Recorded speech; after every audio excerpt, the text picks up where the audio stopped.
Pregunta sobre trastornos somatomorfos.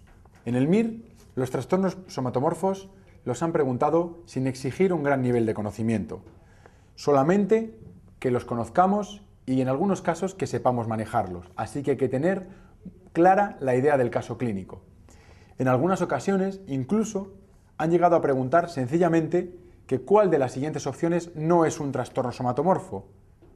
Así que prácticamente nos están preguntando el índice del libro, sin tener que sabernos la clínica, el diagnóstico, el tratamiento o ninguna característica. Sencillamente saber reconocer cuáles son los trastornos somatomorfos.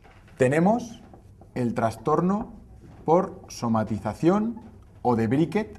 Tenemos el trastorno por dolor, que prácticamente es una variante del trastorno de somatización en el que únicamente va a presentar dolor. Tenemos el trastorno conversivo, tenemos también el trastorno hipocondríaco y tenemos además el trastorno dismórfico corporal.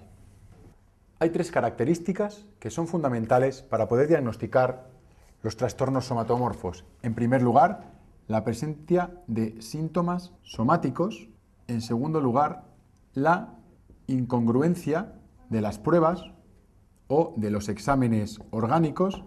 Y, en tercer lugar, la ausencia de control voluntario.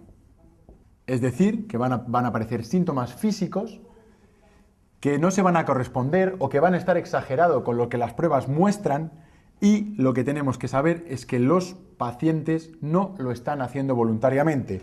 Por lo tanto, en esta pregunta, la opción que no es correcta es la opción número 4, que dice que al igual que los trastornos facticios, los trastornos somatomorfos se caracterizan por una producción deliberada de uno o un conjunto de síntomas. Así pues, esa opción es la falsa porque aquí no hay control de los síntomas.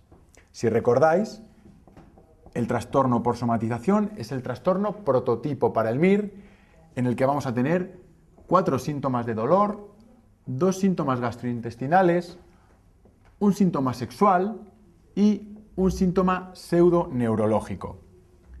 Como dice la la opción 1, suele desencadenarse en personas con dificultades para expresar sus emociones. El trastorno por dolor es una variante del trastorno por somatización, ya que solamente es necesario que haya síntomas de dolor sin que haya síntomas neurológicos o de otro tipo, y en algunos casos, como dice la opción 2, puede llegar a ser incapacitante. El trastorno conversivo es un trastorno que se caracteriza por la presencia de síntomas pseudoneurológicos, como por ejemplo la presencia de ceguera, de sordera, incluso de parálisis o de convulsiones, que aparece de forma brusca y que hay una incoherencia anatómica, es decir, a uno se le duerme una parte del brazo y otra no, sin corresponder a ningún territorio nervioso, ni a ningún dermatoma, ni a ninguna región nerviosa establecida. O una crisis convulsiva, una crisis epiléptica, sin que en realidad haya ningún foco. Como os he dicho, suele aparecer de forma brusca y suele marcharse, es decir, desaparecer también de manera brusca. El trastorno hipocondríaco y el trastorno dismórfico corporal, más que la presencia de síntomas, es la exageración de un síntoma o de alguna característica. En el caso del trastorno hipocondríaco, como todos sabemos, es la preocupación excesiva, la creencia de que uno tiene una enfermedad por la presencia de algún síntoma mínimo y que se interpreta de manera exagerada. Y el trastorno dismórfico corporal es la preocupación por un rasgo físico que uno lo ve exageradamente alterado, como pueda ser la nariz, como puedan ser las orejas, etcétera, etcétera, sometiéndose a distintas intervenciones quirúrgicas y sin conseguirse nunca el resultado deseado, ya que estamos hablando de un trastorno mental.